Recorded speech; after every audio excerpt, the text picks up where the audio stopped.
Hi Bessie, so you might be able to tell by my voice, but I'm feeling a little under the weather. I think that these books knew that I was about to come for them, so they got together and sent me some bad juju and made me sick. But alas, we rise above it. We drink water. We very tiredly put this makeup on after sleeping all day, and we decide that it's time to talk about the 10 worst books that I read in 2024. Coming in at number 10, we have Fantasticland, which I call Temu, Lord of the Flies. This book is about a group of people who get stranded at an amusement park, and when they are cut off from society, they start going a little crazy and killing each other. The plot just moves way too quickly. Like, they start killing each other within like 48 hours of being in this place. The story is told through a series of interviews, and so all the survivors are giving their account of what happened, and so there's a lot of like comparing notes on this person said it happened like this, and this person said it happened like that, and blah blah blah. But like I said, my biggest issue was just things were happening so fucking quickly. Day one, we're like, oh no, we're stuck here for a little bit, and then by day two we're like literally cutting off people's heads. Like, that makes no sense. If you're looking for a piece of media that does the descent into madness a little bit better, I would recommend watching Yellow Jackets. This is a TV show about a soccer team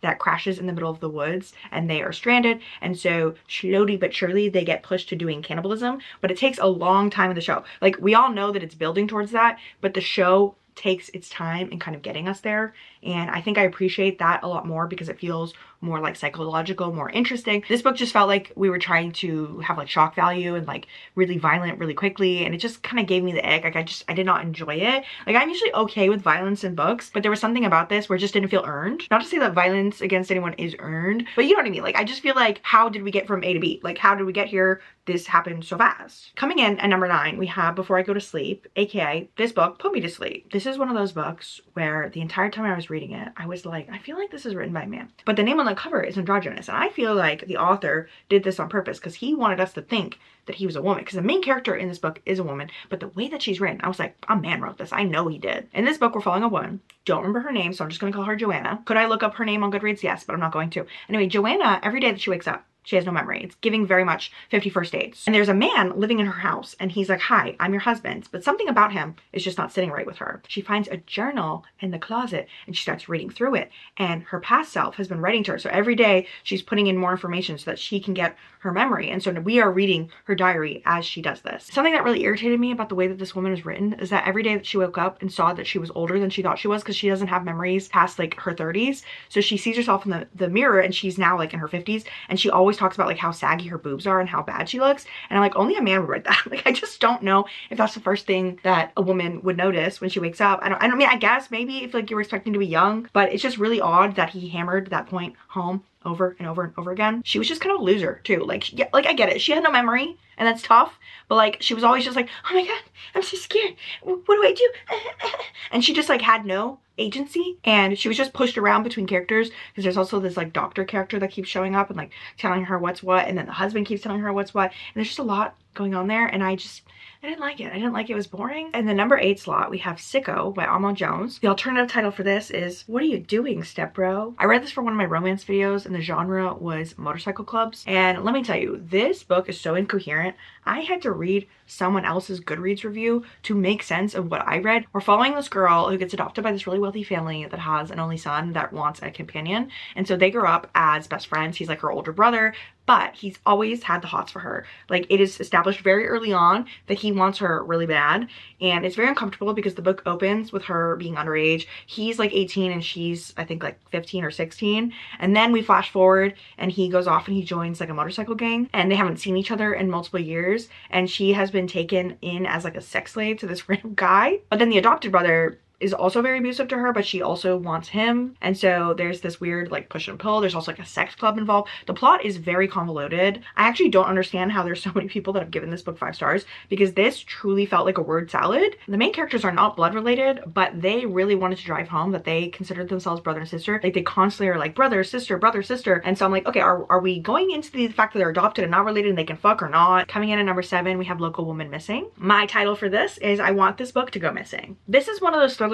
that when I first read it, I was like, it's okay. But then the longer I thought about it, the more I was like, that was horrible. This is a domestic thriller that takes place on 2 timelines. We have one timeline where a little girl and a woman go missing, and then the other timeline is 10 years later when the little girl is discovered. This book is so long and so so boring. My biggest pet peeve is that the twist in this is something that you could never ever predict. Like, in order for the character who did all the bad stuff to have done that, it has to be such a big character shift that you could not see coming. And there's something about that when you try to trip the reader up that kind of pisses me off. Like, you're not gonna leave a single breadcrumb. You're not gonna let me, like, once in a while I'm okay with like a crazy plot twist and I'm like, oh my god, I never saw that coming. But this was like legit, like, you changed the way that that character like thinks, and that's not fair. And also the writing in this was boring. It was so boring. And also this book had a lot to do with like pregnancy and babies, because the woman that goes missing is a doula, and as someone who like could not care less about pregnancy and babies and whatnot, it was just like, why am I reading this? This book was not for me. In the number 6 slot, we have Stuffed by the Were-Turkey. And for this, I simply have I'm Calling the ASPCA. This is a 13-page short story that I actually read on my Patreon to my boyfriend. He did not enjoy it. This was not an enjoyable experience for him. It's about this vegan that goes to a turkey farm around Thanksgiving because she wants to rescue the turkeys. And there's this one turkey that she sees running away from a farmer, and so she grabs him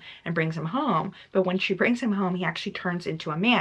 But here's the thing, when he turns into a man, he still has a turkey head. Because this book is only 13 pages, it is almost entirely fucking. And because she's vegan, she's like, oh my god, this is my first time eating meat. I'm being stuffed by meat. And there's a lot of analogies of meat and his penis being meat and the fact that he's a turkey. And also there are parts where they're fucking on the Thanksgiving dinner that she made. There's mashed potatoes everywhere. It's a whole thing. My favorite part is that because I read the book aloud on my Patreon video, one of my patrons actually marked it as read on Goodreads. Also, was I breaking some sort of copyright by reading it out loud on a video?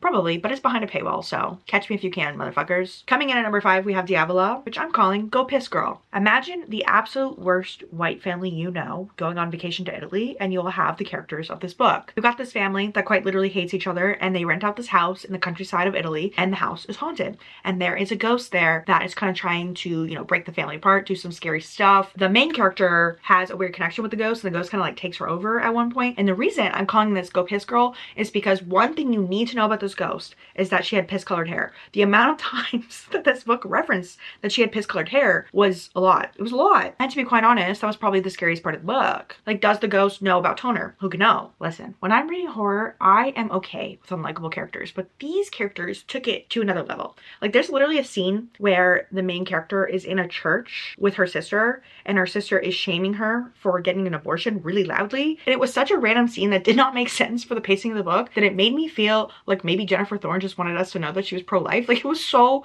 random. In the number 4 slot, we have Middle of the Night. I went very literal with this alternative title. I have Riley Sager finally wrote a male character and it was boring AF. The thing that really pisses me off about Riley Sager is that his name actually isn't even Riley Sager. He's admitted that the reason that he goes by Riley is because he wanted to have an androgynous name so that people thought that he was a woman, because women are the ones that typically read thrillers. And so a lot of his books in the past have been about female characters to kind of keep up with this ruse. He finally decided to embrace his inner Todd and write about a man, and then he had to go and make the book so boring. Following this character, I think his name was like Ethan, and when he was a kid, he was camping out with his best friend, and his best friend went missing, and he's always blamed himself, and he has a lot of issues. So obviously when he returns to this cul-de-sac, he starts being like, let me find out what happened to my best friend. And let me tell you, what happened to his best friend? Boring as fuck. Riley Sager has also been known for like crazy plot twists. Like the other book that I read by him, he was like plot twist, plot twist, plot twist, plot twist. Like, it was crazy, and it wasn't good, but it was better than this because at least it was like popcorn thriller vibes. This was just like, what if it was the thing you would least suspect because it's the most boring thing that could have happened? Okay, we're getting to the top 3, and I have some books that might be controversial. The first of these is The 7-Year Slip by Ashley Poston, aka 7 Years of No Chemistry. I don't know what you bitches are talking about. Every little girl that's like, oh my god, The 7-Year Slip is such a good book. Like, the amount of people who put this on their favorites list last year, I'm floored. It's actually insane to me. Like, I feel like a crazy person because when I read this book, I thought it was so bad. I had to go on Goodreads and like search for bad reviews to be like, am I insane for not liking this? Like, because the amount of people that are just salivating over this, like, oh my god, it's so cute, it's so good. It's not good. It's not good. I promise you it's not good. And I'm sorry if I'm offending you right now because you're like, oh my god, it's my favorite romance ever. I don't get it. I really feel like the two main characters had no chemistry. The plot made no sense. The thing about Ashley Poston's books is that she loves to mix in a little bit of magical realism. So we're following this main character, Clementine, and she inherits her aunt's old apartment in New York City, and her aunt told her that sometimes the apartment time travels to 7 years in the past. And so one day she walks into her apartment and she's 7 years in the past and she meets this man. I'm trying to remember what his name was because I remember it really pissed me off because it was like the audiobook narrator kept pronouncing it a certain way and I was so confused because I felt like the name was supposed to be Ewan, but it wasn't Ewan. What was it? I'm gonna look it up on Goodreads. So it's I-W-A-N, and I remember that the audiobook narrator kept pronouncing it Ewan, and I was like, that makes no sense. I feel like it would be Ewan, like Ewan McGregor. Anyway, she meets this guy, Ewan, whatever the fuck however you want to call him, and they start a romance. But what's crazy is that the way everyone spoke about this book, I really thought there were going to be like so many scenes of her going back in time and seeing him, and there's going to be like this long love, you know, situation, kind of like The Lake House, that movie with Sandra Bullock. Like, I thought it was gonna be like that. It was just like one weekend she spends with him, and after that one weekend she actually does not travel back in time for a while, but she's like, oh my god, I'm so obsessed with him, I'm so in love with him. And then she finally meets him in present day, but he acts so different than his other character. There is like weird jealousy between them because it's like a weird triangle, even though it's literally him 7 years in the past. Like, the time travel made no fucking sense, and I understand that it was just supposed to be like some light magical realism. It's supposed to be like hee hee ha ha fun. I was not having fun. I was not having fun, and I just thought the writing was so infuriating. The amount of times that this character talked about how I used to be just like a wild girl with watercolors under my fingernails. Watercolors under your fingernails was something she brought up multiple times because she used to be an artist, and then she kind of like lost her spark in life. Ugh, this book was so bad. So bad. It makes me like angry how many people like it, because I'm just like, I don't understand. I don't understand. Coming in the number 2 slot, we have The Wishing Game, aka wishing I read a different book. This one being popular makes no fucking sense to me because the writing in it is so abysmal. Following this girl who's in her mid-20s. She has no money, but she works at like a preschool, and she really wants to adopt one of the children there that's in foster care.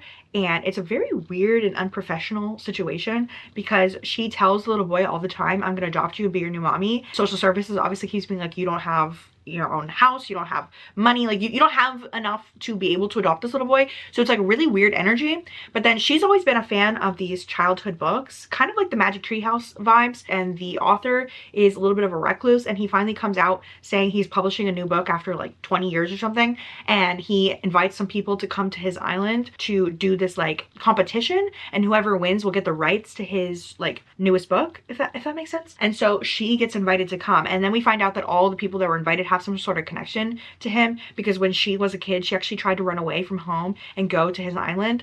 And there's all this like dramatic storytelling that goes on in this about like all these people and their tragic backstory, and like why they came to the island, and why did she run away from home, and she wants to adopt this little boy, and blah, blah, blah, blah, blah. And I just thought that we were gonna have like a magic fun cozy time with like a magical sort of contest, but it's not really magical at all. I feel like this book is like strictly kind of contemporary. Also, there's a romance in it that really grossed me out, because when she ran away when she was younger, she was like 12 or 13, and there was this guy that was the illustrator for the books that worked for the author who lived on the island, and he was a full-grown adult, and they met when she was little. And then when she comes to the island, they see each other, and they remember each other from when she came before, but then they have a romance. And I can never get behind a romance when they met when someone was a child. Like, ew, like why would you put that in? You didn't have to put that in. And you know, something very interesting is that after I read this, I found out that Meg Schaefer is actually Tiffany Rice, a romance author that I've read before, and I hate Tiffany Rice's books. I think I read 2 of them and I really did not enjoy them. So it made sense to me that I would also not like the books she's writing under her new pen name. And finally, in the number 1 spot, we have Distorted, which I need to warn, the alternative title I came up with is kind of a spoiler. So if you don't want to be spoiled, run away. But I actually think this book is so bad that you should not care about being spoiled. But I'm calling it Fight Club is the New Black.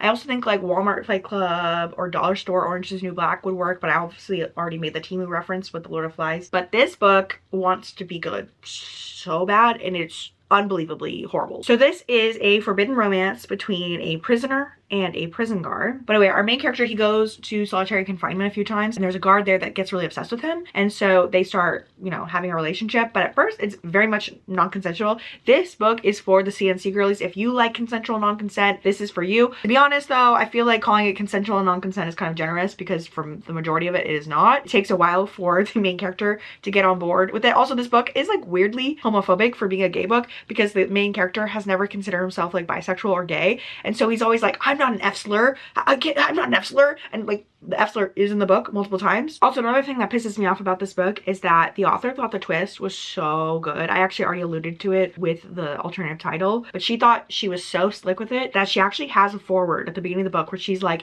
you're not allowed to spoil this book online. Please don't talk about this book. She's literally says something like, don't be an asshole. Don't spoil this for people. Please don't talk about what happens. And I'm like, you cannot tell me what to do as a reviewer. So actually, I'm going to spoil it again in this video. I spoiled it in my other video, and I'm going to spoil it again. So we find out at the end of the book that that the guard that he's been fucking the whole time has actually been in his head. Like, he has schizophrenia, so he was imagining having a relationship with this guard.